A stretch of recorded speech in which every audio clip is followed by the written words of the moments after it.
Chapter 23. The Ebb Tide Runs. The coracle, as I had ample reason to know before I was done with her, was very safe boat for a person of my height and weight, both buoyant and clever in a sea way. But she was the most cross-grained, lopsided craft to manage. Do as you please, she always made me more leeway than anyone else, and turning round and round was the maneuver she was the best at. Even Ben Gunn himself has admitted that she was queer to handle till you know her way. Certainly I did not know her way. She turned in every direction but the one that I was bound to go. The most part of the time we were broadside on, and I am very sure I never should have made this ship at all for the tide. By good fortune, paddle as I pleased, the tide was still sweeping me down, and there lay the Española right in the fairway, hardly to be missed. First she loomed before me like a blot of something yet blacker than darkness. Then her spars and hull began to take shape, and the next moment, as it seemed, for the further I went, the brisker grew the current of the ebb. I was alongside of her hawser, and had laid hold.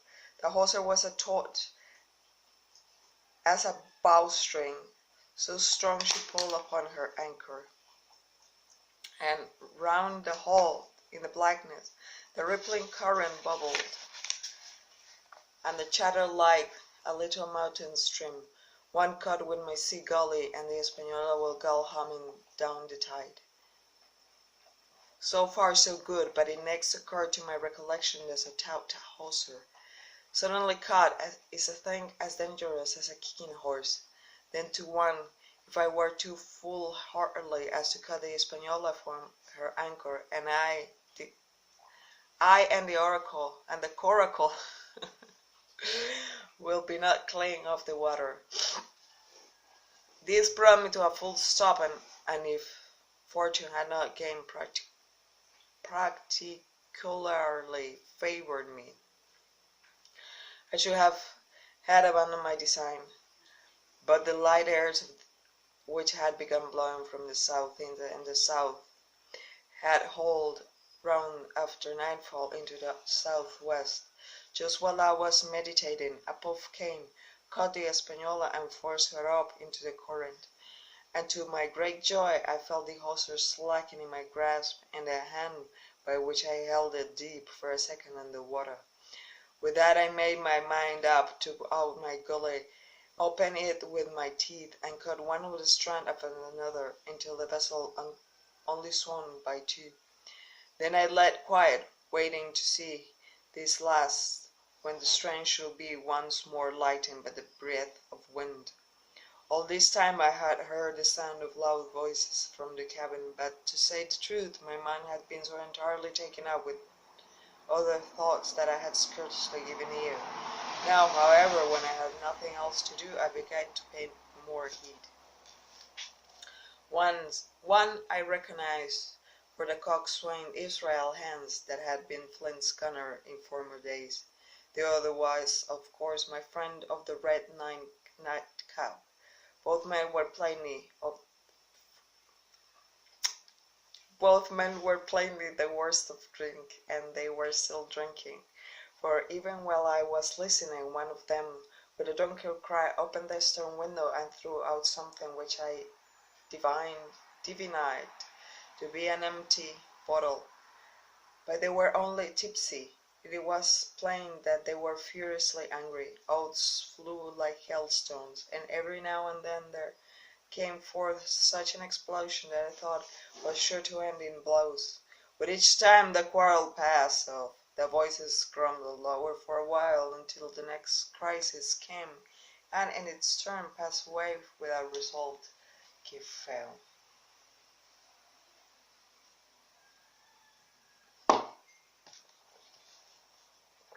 On shore, I could see the glow of the great campfire, burning warmly through the shoreside trees. Someone was singing the dull old droning sailor song with a droop and a quaver at the end of every verse, and seemingly no end to it at all but the patience of the singer. I had heard it on the voyage more than once, and I remember these words. But one man of her crew alive, what put to sea with 75? And I thought it was a dirty rather too doubtfully appropriate for a company that I had met such cruel losses in the morning. But indeed, from what I saw, all these buccaneers were as callous as the sea sailed on. At last the breeze came, the schooner sidled and drew nearer in the dark. I felt the hawser slacken once more, and with a good tough effort cut the last fibres through. The breeze had but little action on the coracle, and I was almost instantly swept against the bows of the Española. At the same time the schooner began to turn upon her heel, spinning slowly end for end across the current. I rowed like a fiend, for I expected every moment to be swept, and since I found I could not push the coracle directly off, now it shoved straight astern. At length I was clear of my dangerous neighbour, and just as I gave the last impulsion, my hands came across the light cord that was trailing overboard across the stern bulwarks. Instantly I grasped it. Why I should have done so I can hardly say. It was a first mere instinct. But at once I had it in my hands, I found it fast. Curiosity began to get the upper hand, and I determined I should have one look through the cabin window. I pulled in a hand over a hand on the cord, and when I judged myself near enough, rose at infinite risk to about half my head, and thus commanded the roof and a slice of the interior of the cabin. But this time the schooner and her little consort were gliding pretty swiftly through the water. Indeed, we have already fetched up level with the campfire. The ship was talking, a sailor said, loudly, treading the innumerable ripples with an incessant weltering splash, and until I got my eye above the window sill I could not comprehend why the watchman had taken no alarm.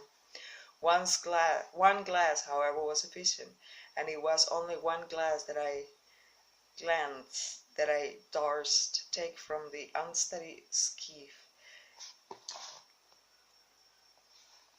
He showed me Hans and his companion locked together in deadly wrestle, each with a hand upon the other's throat. I dropped upon the thwart again, none too soon, for I was near overboard. I could see nothing for the moment but these two furious encrimsoned faces, swaying together under the smoky lamp, and I shut my eyes to let them grow once more familiar with the darkness.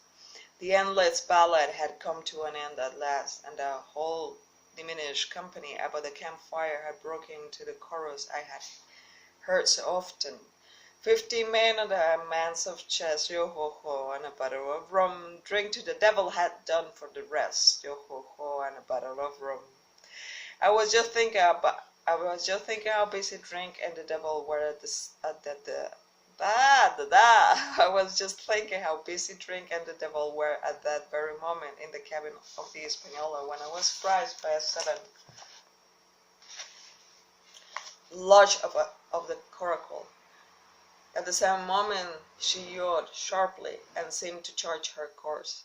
The speed in the meantime had strangely increased. I opened my eyes at once. All around me were little ripples coming over with a sharp, bursting sound and slightly phosphorescent. The Española herself, few yards in whose wake I was still being whirled along, seemed to stagger in her course, and I saw her spars stir a little against the blackness of the night. Nay, as I looked longer, I made sure she also was willing to the southward. I glanced over my shoulder, and my heart jumped against my ribs. There, right behind me, was the glow of the campfire. The current had turned at right angles, sweeping round along with the tall schooner and the little dancing coracle, ever quickening, ever bumbling higher, ever mutinier and louder, it went spinning through the narrows for the open sea. Suddenly, the schooner in front of me gave a violent yaw, turning perhaps through 20 degrees, and almost at the same moment one shout followed another from on board. I could hear feet pounding on the companion ladder, and I knew that the two drunkards had at last been interrupted in their quarrel and awakened to a sense of their disaster. I lay down flat on the bottom of that wrenched skiff and devoutly recommend my spirit to its Maker. At the end of the stairs I made sure we must fall into some bar of raging breakers, where all my troubles will be ended speedily. And though I could perhaps bear to die, I could not bear to look upon my fate at its approach. So I must have lain for hours continually beating to and fro upon the billows, now and again wetted with a flying sprays, and never ceasing to expect death at the next plunge. Gradually, weariness grew upon me, and numbness on an occasional stupor fell upon my mind even in the midst of my terrors, until sleep at last supervened, and in my sea-tossed coracle I lay and dreamed of home and the old Admiral Benbow.